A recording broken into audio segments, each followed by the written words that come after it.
Je vous jure qu'à chaque fois, je me dis que ça va être mon dernier vidéo de la journée, OK? Mais, t'as peu. Là, cet almanach-là, il me travaille. Fait que je vais vous montrer ce que j'y trouve. Des toponymes, des toponymes, des toponymes. Des toponymes, ça veut dire, on nomme les tops, les dessus, ce qui dépasse de l'eau. Tout ce qui dépasse de l'eau, on le nomme, on lui donne un toponyme. Fait que le Québec, ben c'est un quai. Hein? Si tu prends ce qu'on voit émerger du fleuve autour du fleuve Saint-Laurent, c'est un quai en forme de bec d'ibis. Mais pourquoi d'ibis, d'hibiscus? Puis pourquoi? Parce que I, c'est le soleil, puis c'est qui fait couler l'eau, hein? qui permet la vie la dynamo de la vie d'avoir lieu. C'est l'influx ionique qui passe par l'eau. Fait que le Québec dit bis. Donc, qu'est-ce que c'est bis en musique? C'est une deuxième fois qui us. Fait que dans le fond, c'est que le quai, pour la deuxième fois, il émerge des eaux. Puis c'est notre langue qui, pour la deuxième fois, trouve sa place vivante, en usage, dans nos us et coutumes. Même si la langue d'argile s'est installée par-dessus la langue du rock, la langue de Frankenstein, Frankenstone, le franc de pierre, tu sais, qui a été gravé dans la pierre. Comment? Ben, tu sais, l'argile a moulé, s'est moulé sur ce qui était déjà là, sur le roc, puis quand ça a séché, ben, ça a laissé des traces, des écrits, bon. Fait que l'un est un imprimé de l'autre.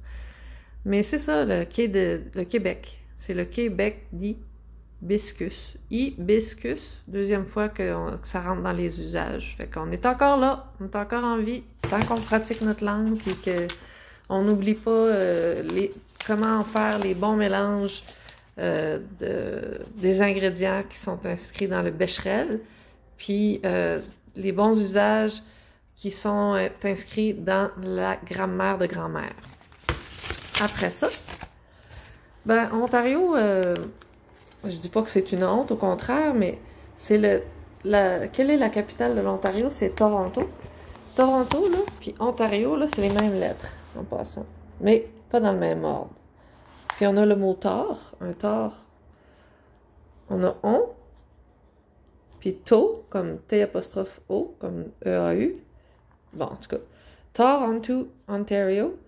Puis ça serait complexe, ça ne me tente pas vraiment de rentrer dans les détails aujourd'hui, mais tort, on, c'est aussi onde. Puis to, comme T'-E-A-U, de l'eau. Puis H-A-U-T, ça t'élève, OK? Puis Rio en espagnol, c'est un fleuve. Fait que Ontario. Puis A, c'est toujours l'ouverture. Ah, c'est le premier son qu'on fait à notre naissance. Ah! Fait que Ontario, bon, ça peut être décortiqué encore de plein de manières. Les prairies, the prairies, c'est des prés, OK, qui ont réémergé, fait qui est sous le soleil, qui ont R'-I, comme si on verbalisait ces concepts-là. Donc, les prairies. Et puis, quand il y a de l'eau qui déborde, puis de la boue qui s'installe sur des territoires comme le Richelieu, ça les enrichit, les lieux. Fait que ça permet aussi de les de nouveau, de leur redonner vie, de leur redonner conscience quand l'eau et la boue repassent là-dessus. Puis après, le soleil brille, puis tout pousse. C'est merveilleux, ça fait des richesses. Col Ombi, britannique, British Columbia. Ben, on parle d'un col, hein, les cols qui ont été honnis, les cols. Des cols honnis, col ombi, homme, c'est nous ça les hommes. Puis bia, deux fois ouvert. Bon. Après ça, les Alpes lâches, les Appalaches, c'est des Alpes lâches. Puis c'est quoi des Alpes? Un paysage alpin. Alpin, c'est le pin. C'est des pins. Puis l'Atlantique, c'est l'Attelle antique, parce que je crois que ça a dégelé, peut-être que c'était... L'attelle, c'est quelque chose qui tient, hein? comme l'Atlas. Ça tient le monde. Est-ce que l'eau tient le monde ou est-ce que la glace tient le monde? En tout cas, moi, je pense que c'est peut-être que c'était de la glace, puis éventuellement qui a tombé, qui a fondu. Mais c'est peut-être un autre concept, mais c'est l'attel antique, ça, c'est sûr. Mais de quoi il s'agissait anciennement? Est-ce qu'il s'agissait de l'eau? Est-ce qu'il s'agissait de glace? Est-ce qu'il s'agissait d'une couche d'ozone qui a tombé? Ça, il faudrait que je le découvre. Florida, le flore I. La flore I de A. A, c'est l'ouverture. I, c'est encore une fois l'influx ionique qui passe par l'eau. C'est l'esprit aussi. Puis flore, ben, ça peut être la flore, comme Laurentide, la Florentide. Puis ça peut être le plancher, floor. Mais moi, je pense que c'est plus flore comme la flore. Tu sais, les végétaux, les arbres, les plantes qui poussent. Ça pousse bien là-bas, ils font pousser des oranges. Si on peut pas faire ça. L'Oklahoma, ben, oak, c'est... on sait c'est quoi oak, c'est... Attends, je vais essayer de le montrer.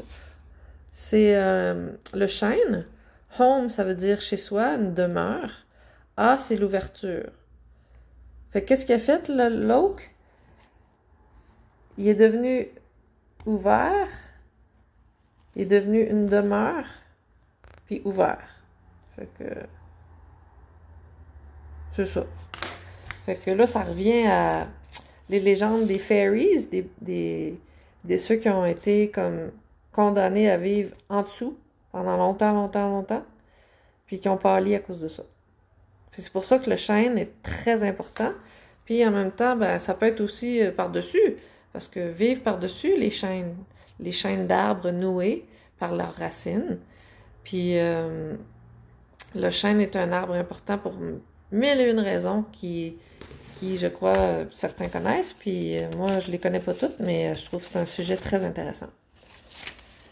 Ben, le mot lac, lakes, les lacs d'en bas, ben, sur différentes cartes puis appellations, chez les Autochtones, un lac, c'est souvent les mots qui se terminent en ac. Fait que toutes les municipalités, Mekinak, puis Wolinak, puis tout ça, ça veut dire qu'il y a un lac. Nous, on écrit LAC, mais dans les terminaisons autochtones, j'ai remarqué que c'était AK, comme ça. Puis en Allemagne, puis sur les cartes géographiques de Chine, ils disent Lok. Ça ressemble pas mal, hein? Fait que c'est ça, on va arrêter là. Merci, good night.